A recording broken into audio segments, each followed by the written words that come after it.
Okay, important news here. The FDA has announced that, well, they're claiming anyway, that drinking bleach won't cure cancer or autism, which, that's what I have to say to that. I've been drinking bleach for years, and I don't have cancer. So what other proof do you need? Sure, my internal organs sometimes leak out of my nose, but I mean, that's just part of growing up, really. That's part of getting older. To clarify, kids, that is a joke. Definitely don't drink bleach. I had no idea that drinking bleach to cure disease was a thing. Apparently it is. Definitely don't do that.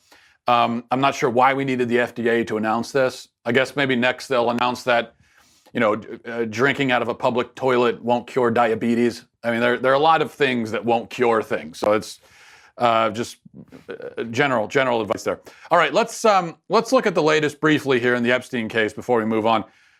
We're now being told that Epstein was found, and this was the news last night, he was found hanging with a sheet, a bed sheet around his neck. They say that he tied the sheet to the top of a bunk bed, made a noose, and then somehow hung himself that way.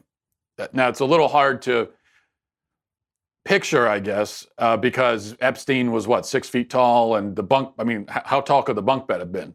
Couldn't have been, it's a jail cell. I'm assuming this isn't a 20-foot tall bunk bed. So, but that's what they say. That's how they say they found him. This is still confusing for a number of reasons. First of all, there was a former inmate at this particular prison who came out a couple days ago and said that, he said that it was impossible that Epstein could have killed himself, in his opinion, because there would be no way to do it. He said that the sheets, the bed sheets, are like paper thin, so you wouldn't be able to, it would break if you tried to use it for that purpose. Though this guy didn't factor in a bunk bed. He was imagining a cell without a bunk bed, but this had a bunk bed. And that's the other thing that doesn't make sense, is you've got the most important inmate in the federal prison system in your custody, the most important inmate because of the testimony he could provide. And he's attempted suicide before, supposedly. And so then you leave him alone with a bed sheet and a bunk bed? And you don't check on him for hours? That just makes no sense to me. So I have a feeling that the latest report here will not do much to quell the conspiracy theories, especially because nobody has any faith in our governing institutions, like we talked about yesterday. Nobody trusts anything they tell us. And so that's also going to make it not much better. But it's still, it just doesn't make any sense. Even if he wasn't important because of the testimony, even if this was just an average, ordinary federal prison inmate, the fact that he's attempted suicide recently, it's not like it was 2 years ago. He's attempted suicide in the last month, and you leave him with a bed sheet and a bunk bed. That doesn't really make any sense to me at all. All right, now let's take a look at this as we move on quickly. CNN anchor Chris Cuomo was out, I think, to dinner with his family a couple nights ago when somebody decided to heckle him and secretly record Cuomo's reaction. There's video, which I'll play for you in a second. But of course, the video only shows Cuomo's reaction. It doesn't show what was said to him. So we should always keep that in mind when you see video like this and you're only seeing one side. It picks up in the middle of the conversation and somebody is reacting to something. Anytime you see a video that begins with a person's reaction to something, but you don't see what they're reacting to, that should make you, that should be a red flag. So, but we know that whatever this guy said to Cuomo to set him off, it included calling him Fredo. And Fredo, of course, is one of the brothers in The Godfather, kind of the flunky, stupid brother who gets passed over to become the Godfather in favor of Michael. And then eventually, spoiler alert, Fredo is killed by Michael Corleone at the end of the second movie. Which, as far as I'm concerned, the end of the second movie is the end of the Godfather series, because Godfather 3 doesn't exist. In my truth is that Godfather 3 doesn't exist. Anyway, Cuomo didn't take too kindly to this bit of mockery, and so here's how that unfolded. Watch this. I thought that's who you were. bitches from the right call me Fredo. My name is Cuomo. I'm an anchor on CNN. Fredo is from The Godfather. He was that weak brother. Isn't that your And brother? they use it as an Italian aspersion. Any of you Italian? Are you Italian? It's a fucking insult to your people. It's an insult to your fucking people. It's like the N-word for us. Wow. Is that a cool fucking thing? You're a much more reasonable guy in person than you seem to be on television. Yeah, but if you want to play, then we'll play. If you've got something you want to say about what I do on television, then say it. But don't call me a Hey, listen. What? I don't want any problems. Yeah, you're going to have a big fucking problem. What's the problem? It's a little different on TV. Don't insult me like that. I didn't insult you. You call me Fredo. It's like I call you punk. You like that? You want that to be your nickname? I didn't call you that. You called me Fredo. You know my name's not Fredo. I thought your name was. You did not think my name was Fredo. Don't be a liar. You want to be a man, stand up like a man. I'm standing up, man. You want to be a man up here. Then f***ing own it. Then own what you said. Hey. Then own what you said. Listen, man, I don't have a problem with you, man. Yeah, you're going to have a problem. What? What are you going to do about it? I'll ruin your I'll throw you down these stairs like a fucking punk.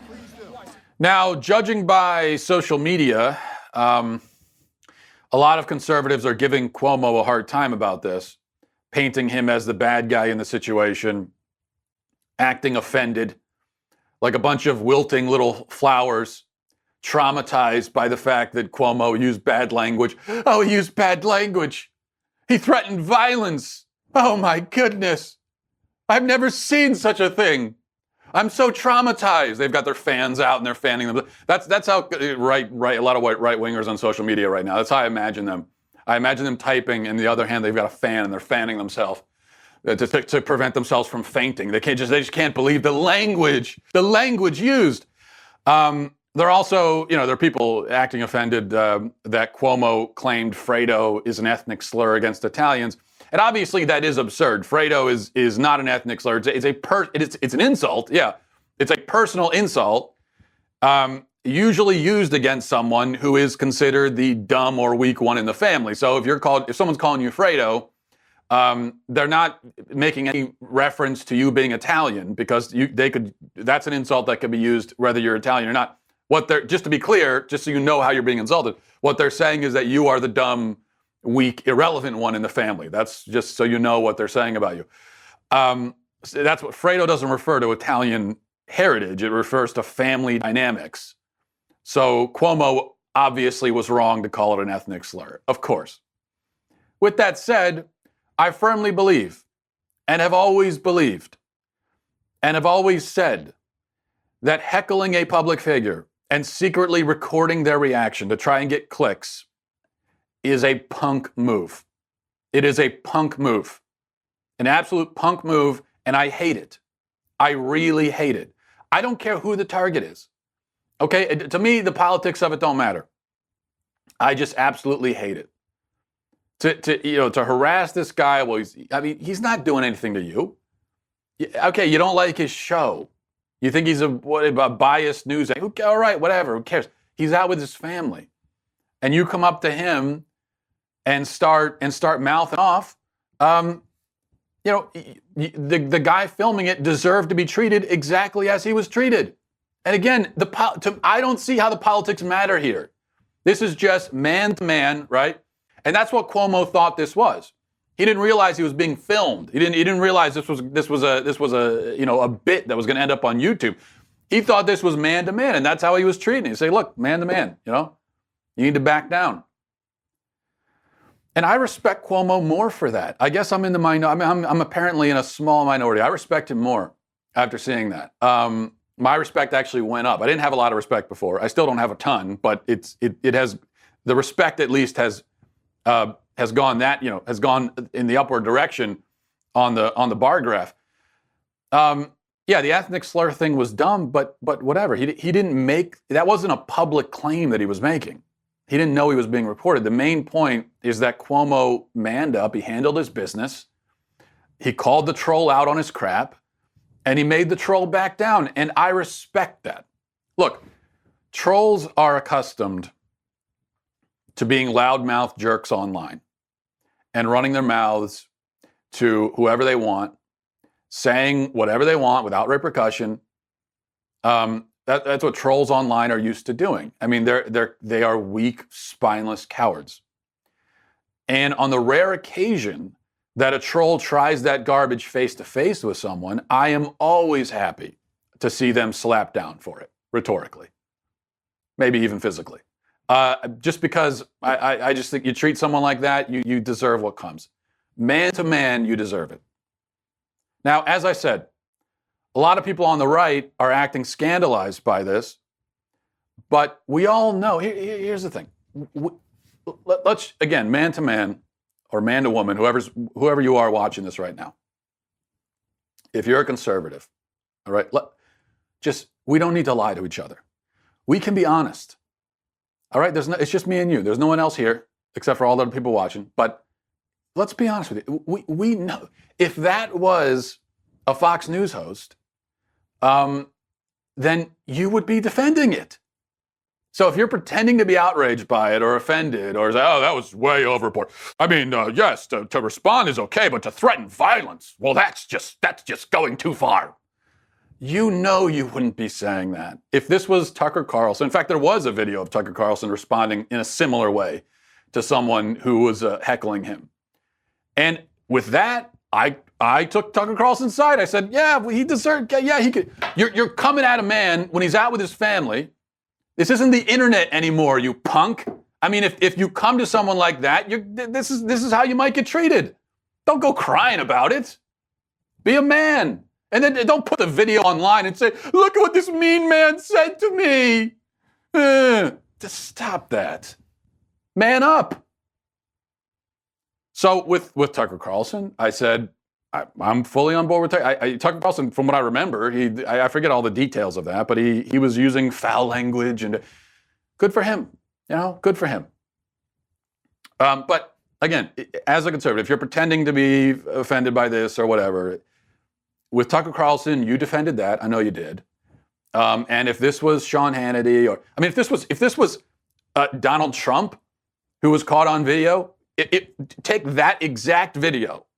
Everything the same. I mean, the Fredo comment would make less sense because Trump's not Italian. But take that video, everything's the same, but it's Trump caught on camera responding to a heckler that way. Or in fact, forget about that. If he was on stage in front of millions responding to a heckler like that, you would be applauding it. And you know you would. You and I both know that. Okay? You don't need to lie to me or lie to yourself. So this is a double standard.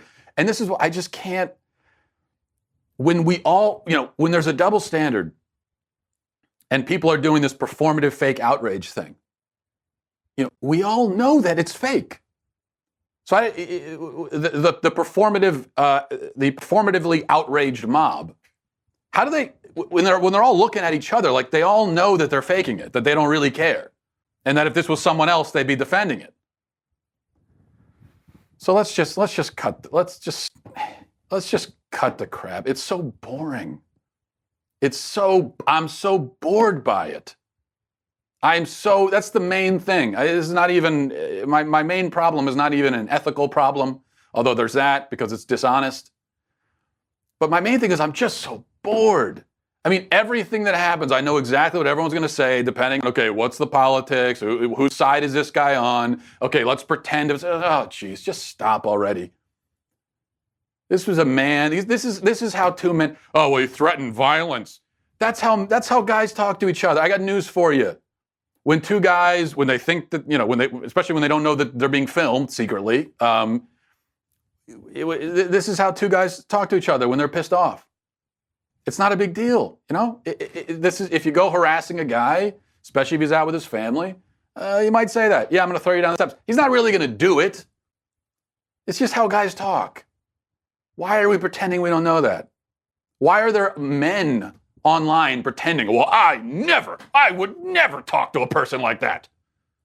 This is so inappropriate. Shut up.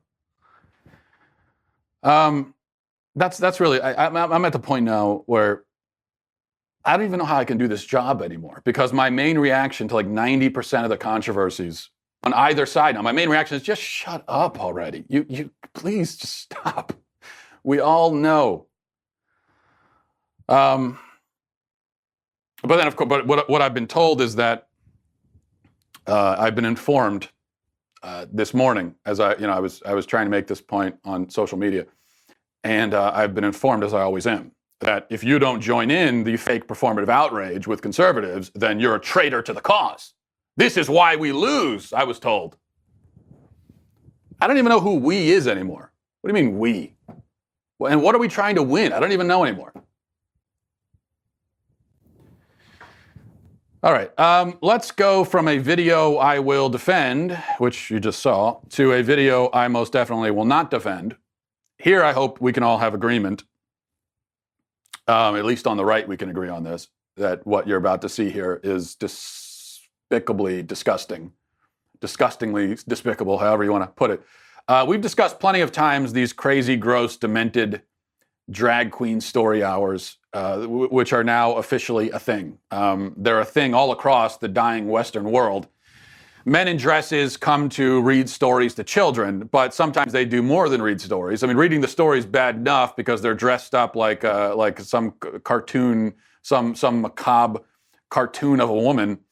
But here's a drag queen story hour that went much further than that. Devon Library in the UK had one of these events recently, and a drag queen, a dude who goes by the name Mama G, which is, by the way, totally normal, right? I mean, for a guy to dress up like a woman, call himself Mama G, totally normal. Now, we can't criticize that. God forbid we suggest that there must be something, mentally out of sorts with a man who spends his time. No. We could never suggest such a thing. It's totally normal, completely. And to want to, as a man, to want to dress up as a woman to read stories to children, to say, oh, I want to dress up like a woman so that I can be around kids. Totally normal. Nothing we could possibly say to criticize that. So here's Mama G. He decided to take things in an even creepier direction than usual. I warn you that what you're about to witness is extremely disturbing. Would like to do some of those funny little dances from Fortnite? Does anybody know any of the dances from Fortnite? Oh, then you are a credit to your community. But most of all, Michael likes to twerk. Now, does anybody in this room know how to twerk? All right, well, it's quite important to the story, so I will just give you a very quick demonstration. All you need to do is you just stand with your feet sort of shoulder width apart, like so, okay? And I'll show you at the side, so you get a better view that way. And you crouch down into this sort of position here, so your bum's sticking out. I hope you're taking this all in. And then you just move your bum up and down like that, and that's twerking. Now. Yeah, so there you go. That is, yes, that is exactly what it looks like. That is a man in a dress at a library teaching young children how to twerk. I don't have to explain, probably, so I won't go into much detail explaining that twerking is meant to be a sexually suggestive, a very sexually suggestive dance move. That's what it is. And so this guy is giving a demonstration to children.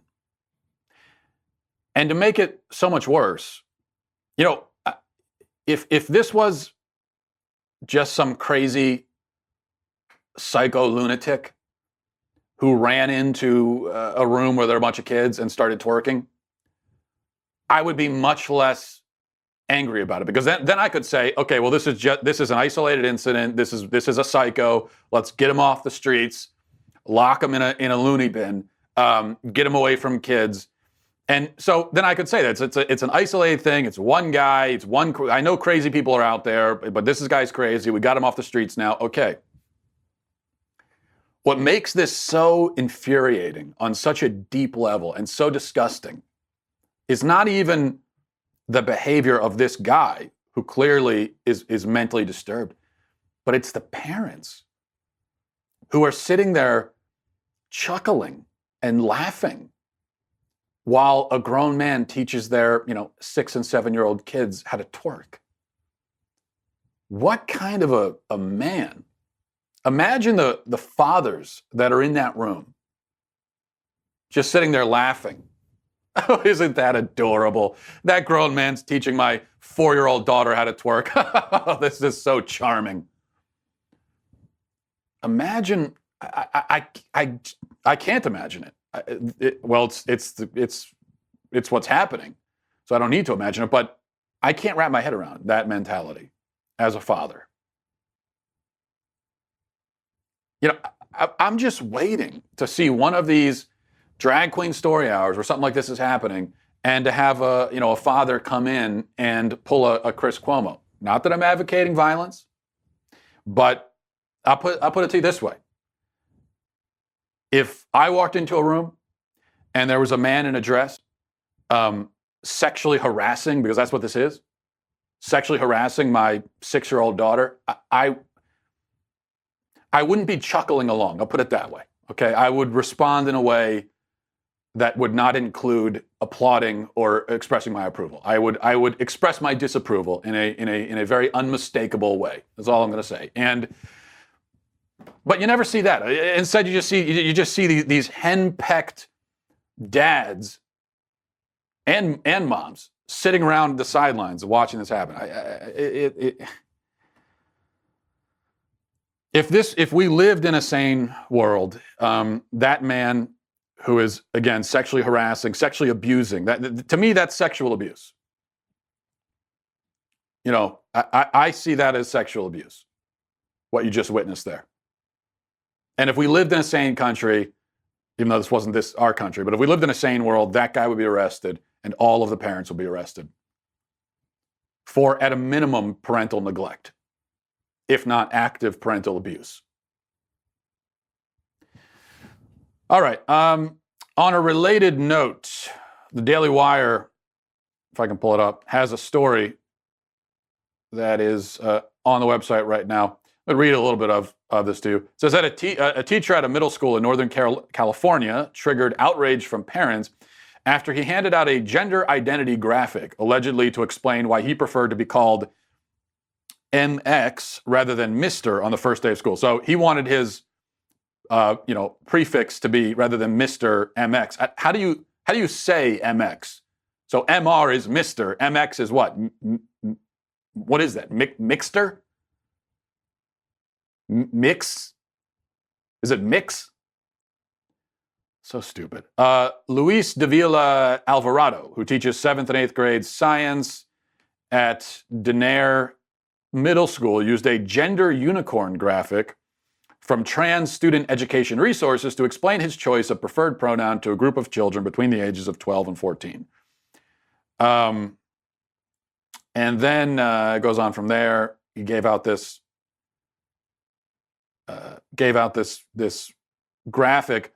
Now, much to the credit of the principal happened to come into the classroom while this was going on, and she took one look at the gender unicorn graphic, and she said, "No, we're not doing this." And she had him take all of the worksheets back. So good for her on that. But parents were upset, as rightly they should be. Let's take a look at this gender unicorn. The gender unicorn is related to the gender bread person, which is a similarly creepy worksheet that schools give out sometimes. So I'll put this up on the screen so you can see. Here's the gender unicorn. And as you can see, well, there's the gender unicorn right there, teaching us about all kinds of things about gender. And so, it's not just that there isn't just one spectrum. Okay, as you can see here, there's like 4 different spectrums. There's the gender identity spectrum at the top there. There's the gender expression spectrum. And then there's the spectrum of who you're sexually attracted to, and then also who you're emotionally attracted to. So, according to this, and this is science, this was handed out in a science class, you could be a man who identifies as a woman, yet has a masculine gender expression, who is sexually attracted to women, but emotionally attracted to men who identify as women. Like that's a combination that's possible here. Now we're differentiating between sexually attracted to and emotionally attracted to. But this is science. This is supposed to be science. Now listen. Years in the future, hundreds of years from now, thousands of years. When archaeologists of the future are digging up the remains of our pitiful civilization, and they come across something like this, the gender unicorn. Now, of course, this is on paper, so they probably wouldn't find it. But if this was engraved on a stone tablet somewhere, and they came across this, they would look at that, and anthropologists would study this, and they would come to the conclusion that this is part of the religious activity of some kind of religious cult. They would look at the gender unicorn and all this stuff about spectrums and gender identity, and they would assume that this was the worship activity of some kind of cult. And of course, they would be correct, because that's what this is. I mean, this is superstition. This is religion. And I don't mean to use religion as a pejorative, but that's what this is. And, there are crazy religions out there. Not all religions are crazy in my view, but some are. And this is a crazy religion. It's got nothing to do with science at all, obviously. There is none of this has any relationship at all with biology or anything scientific or even psychology. This is superstition all the way through. And it's being taught, at least in some schools. All right, let's go to emails. MattWalshShow@gmail.com. MattWalshShow@gmail.com. This is from Mackenzie, says, my husband and I have been thinking about the whole Epstein situation, and we have a theory. Not sure if it's a conspiracy theory or not, but we think that Epstein is not really dead, but that he's in protective custody. There are a lot of people who would want him dead, and it just seems too convenient that he had the chance to kill himself. I personally haven't heard anything about seeing a body. Thoughts? Yeah, Mackenzie, I've seen this. I guess, as we talked about yesterday, the sort of normal conspiracy theories with the Epstein case are totally reasonable and justified. So to wonder if maybe someone got to him and staged it to look like a suicide, I don't think that's crazy at all. I think that that's certainly a possibility. But because the normal conspiracy theories are normal, then I guess we need to come up with even crazier conspiracy theories, and that's where this comes from. And no offense, I don't mean it as an insult, but this is the idea that he's still alive and he was they shuffled him off somewhere to hide him. I've heard two versions of this theory, which is it's a theory. There's no evidence for this theory, Mackenzie. This is just something that you've and others have sort of come up with in your heads. So the two versions of the theory that I've seen are, okay, maybe the powerful, people in his Epstein sex cult, maybe they found a way to rescue him and bring him to some island somewhere. So there's that. And then the other version is maybe it's the government did this so that they could put him in protective custody and hide him somewhere while they get information from him. Both of these things are no, that didn't happen. Again, there's no reason to think that. There was a body, first of all. In fact, there are even pictures of his body out there. If you really want to go see him, you can. Although I don't recommend it. So there was a body. There's no evidence for this at all. See, anytime something happens, you can come up with a theory. You can come up with a million theories that fit the facts as we know them. But just because you've invented a theory that fits the facts, that doesn't mean that there's any real justification. It doesn't mean that it's a reasonable theory, that there's any reason to actually think that. I mean, I could say that Epstein was abducted by aliens. That fits the facts as we know them. But that doesn't mean that's a reasonable theory or plausible. And this just isn't plausible at all because, first of all, certainly the people in Epstein's sex cult, which that is a real thing, but they would have no interest in keeping Epstein alive. If they could get to him, they would kill him. They wouldn't bring him off somewhere so he could live out the rest of his days. No, he's a liability, and so they want him dead. The idea that the government would do this, well, it's just there's no reason for them to do that. They could have easily kept him safe in prison. All they had to do was actually keep an eye on him, which they didn't do. So there's no history of our government faking someone's death so that they can then keep them safe somewhere and protect them. We have ways of keeping people safe. You can do it. You just have to actually put them in protective custody and then protect them. That's all you got to do. Not to mention, I imagine Epstein's lawyers and the lawyers of the other famous and rich people out there would have a field day with this. If the government tries to use the testimony of someone whose death they faked, there are all kinds of legal problems there, I would imagine, because that is not following proper legal protocols. And so I don't. What good would the testimony be if it came from someone who you claimed is dead? What are you going to say? That we had a seance and we resurrected his ghost, and that's how we got this information? So, no, there's no reason to think that at all.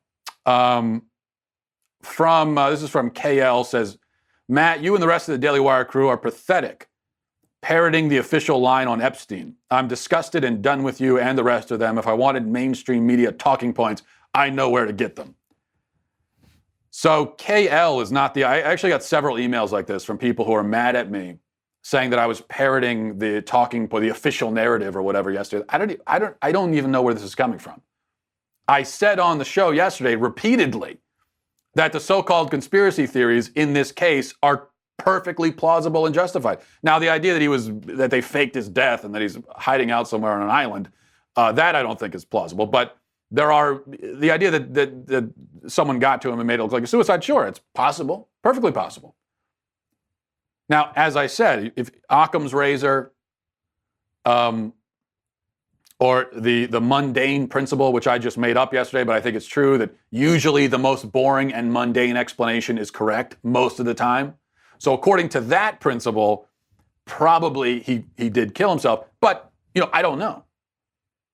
And my whole point of the show, I spent 15 minutes yesterday talking about repeating myself, as I tend to do, that there is nothing at all crazy or unreasonable about the so-called conspiracy theories. So how that amounts to me parroting the official narrative, I have no idea. Unless what you mean by that is that I guess my fault is I can't just say that the conspiracy theories are plausible. I have to pretend that I know that the conspiracy theories are true. So I didn't have certainty. Forgive me for that. How dare I? This is from Trevor, says, Hi, Matt, I've been watching for a while. I love your show. I'm 19 years old. I've been a Christian for about 8 months now. Congratulations, Trevor. I'm a part of a wonderful church at the college I attend. They are very traditional and conservative in their conduct, meaning that they discourage watching movies and listening to music that may be too explicit. Plus, I have a pretty dark sense of humor, so I'm afraid to joke now about how I've normally done. I understand it's inappropriate in a church setting, but I'm not real sure about just in my life outside of church. I couldn't help but think about this when you mentioned Pulp Fiction in your episode on Monday. When I was an atheist, I always loved watching Tarantino films or just watching any movie that told a good story despite any violence or profanity. I also really like a lot of stand-up comedy. I still do. Lastly, there's a lot of good music out there that is not Christian music. I guess I'm just wondering if it's acceptable to still watch extreme movies, listen to stand-up comedy, even if it's pretty profane, and then listening to good music that may be a little vulgar at times. It's not like this makes or breaks my faith. If I have to give it up, then so be it. I understand that the rationale of it, but I just feel like a lot of the good parts of life I'll be missing out on. I'd love to get your thoughts on this. You're the best show on the Daily Wire. Keep up the great work. There we go. Trevor. Yeah, well, I think, first of all, for you to be doing an inventory of the way you spend your time recreationally and the music you listen to, the movies you watch, to do that inventory is a good thing. And so you should be commended for that. And we should all be doing that inventory. And yes, it is. There are, I think, movies and shows out there that are morally objectionable, and there's nothing really good that can come from watching them. And I don't say that like I've seen plenty of that kind of stuff myself. In fact, I was just talking about that on the show yesterday, which is what you're referring to. But we should still challenge ourselves. I think. And then same with music. I mean, there's a lot of music out there, obviously, that is just pure trash and garbage. And all it does is just drag you down into the gutter mentally, emotionally, spiritually. And so, again, nothing really good can come from it. Even if you kind of like the sound of it, whatever the music is, it's still garbage. And so when it comes to that kind of, and you have to just use your own judgment. A judgment that you hone over time, as we all do, as we grow and mature. So I think it's good to do that. And if you, in your judgment, if you know in your heart of hearts that what you're watching is pure trash, pure junk, then yeah, you shouldn't watch it. Doesn't mean you're going to go to hell if you do, or that you're automatically a bad Christian or something like that. It's not helping. It's not edifying. It's not helping you in your own walk. And so there's just no reason to do it, other than you're just looking for something to watch, which it probably isn't a good enough reason. So there's that part of it, and that's the judgment call that you have to make. On the other side of it, though, I definitely don't think, Trevor, that just because you're a Christian now, you can't watch any secular shows or movies. You can't listen to secular music. Like I don't think that now that you're a Christian, all the music you listen to has to be corny Christian music. Not that all Christian music is corny, but a lot of it is. And that every show you watch has to be, every movie you watch has to be God's not dead or something like that. Heaven is for real. No, you don't have to limit yourself to that. There's in the so-called secular world, there's a lot of, despite what you may hear, there's a lot of good music. There's a lot of good art, but you have to be discerning. And I guess, especially just focusing on movies for a minute, just for example, I think it's perfectly okay for a movie to deal with difficult things, to deal with violence, to have elements to the story that are sad, disturbing, whatever, scary, suspenseful. That's fine. But I think what we have to ask ourselves is, what's the point? Is there a point to this? Now, if it's a movie that it appears the only point of the movie is just to drag you down and just to depress you for the sake of depressing you, and the only point the movie's trying to make is that there is no point in life and everything is terrible, it's nihilistic filth, well, then that's probably a movie you don't need to watch. But we were talking about The Godfather, so using The Godfather as an example. I mean, The Godfather is not what we would call a Christian film, and it's probably the kind of movie that some Christians would say, oh, that's terribly inappropriate for a Christian. Yeah, you shouldn't watch that. Just watch the latest Kevin Sorbo movie instead. No, nothing against Kevin Sorbo. I think The Godfather, yeah, there's violence in that movie, there's vulgarity, there's evil, a lot of bad stuff. It's not for kids, okay? It's definitely for adults.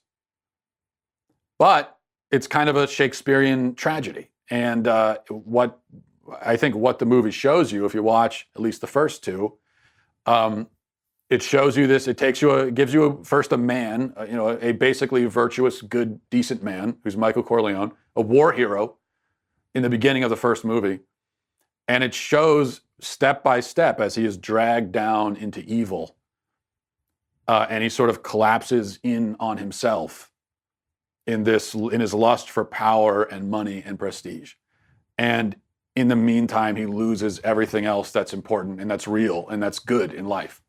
And that's why I think the last scene in Godfather 2 is so powerful. Because he's at the point, for the first two movies, he always told himself that he was doing everything for the family, for the sake of his family. That's what this was all really about, even though he knew in the back of his mind, this isn't really for the family, it's for him. But then at the end of the second movie, he kills his own brother. So now the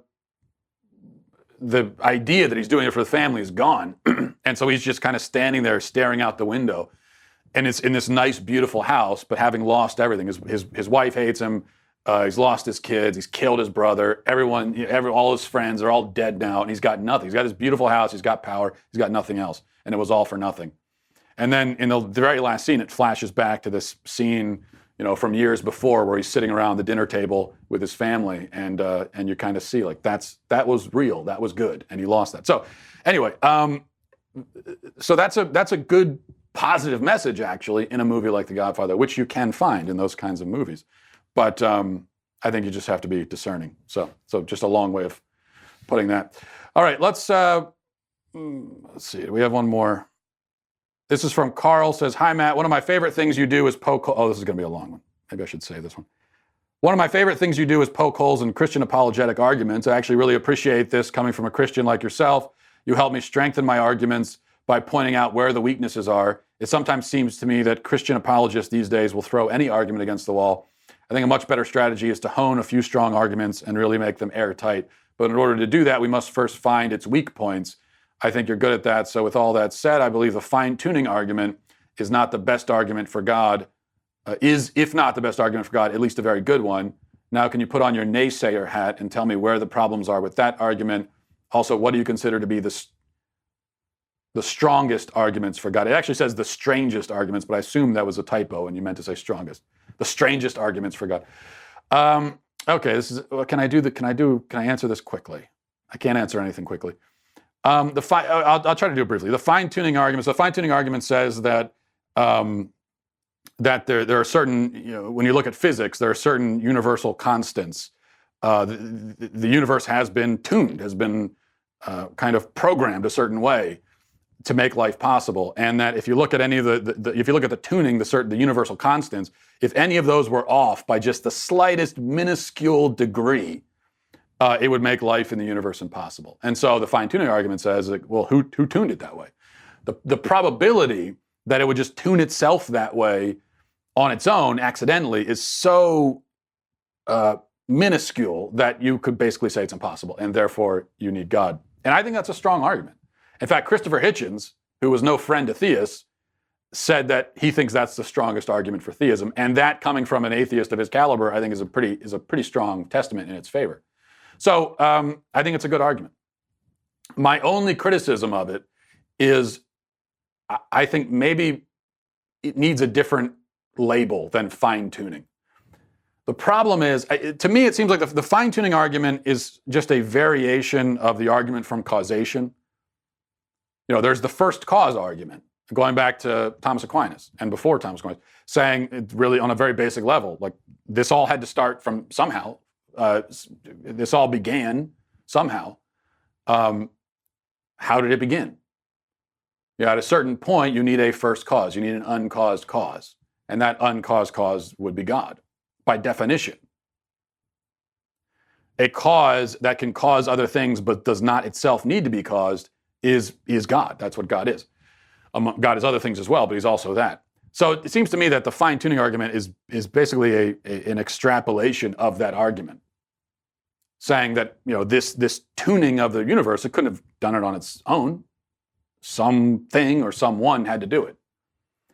So I think we need to frame it that way. The problem is when we say fine-tuning, it makes it sound like what we're arguing is that, the entire universe is so remarkably hospitable to life that we know that God must exist, when that's not really the argument. And the problem is if it sounds like you're making that argument, then the atheist can say, well, hold on a second. 99.999999999 whatever percent of the universe is lethal to life. The vast majority of the universe, pretty much, essentially the entire universe consists of radiation-filled vacuum that is lethal to life. Nothing can live in it. And if you were to, condense the entire universe to scale down about the size of a house, the entire house will be filled with a radiation-filled vacuum, and you'd have one little atom, one little proton that would be Earth. And obviously, if you were to walk into a house where the entire thing, except for one little atom, is lethal, you would not say, "Oh, this house was built especially for life." No, you would say the opposite. You would say this house was built to kill me. So that's the problem. Is that the universe is a very, very, very, very, very big place. And as far as we know, all of it is lethal to life, except for the little speck of dust that we're on. So now that fact doesn't really debunk the fine-tuning argument, because that's not what the fine-tuning argument is. But when you say fine-tuning, it kind of sounds like that's what you're saying. So maybe that's my point. Maybe that's my only qualm with the fine-tuning argument, is that I think we need a different name for it, to make it clear that we're not claiming that the universe is completely hospitable to life everywhere you go, because that's obviously not the case. Even Earth is mostly inhospitable to life. most of the Earth is water. You can't live on it. Even on land, a lot of the Earth is Arctic wastelands and deserts where either you can't live or it's very difficult to live. So again, we're not really saying that. We're just saying that those constants at the beginning of the universe, the way the universe was set up, it was set up in such a way that it was possible for something like Earth to exist, even if it is one speck of dust in a giant vacuum. All right, we will leave it there. Thanks everybody for watching. Godspeed.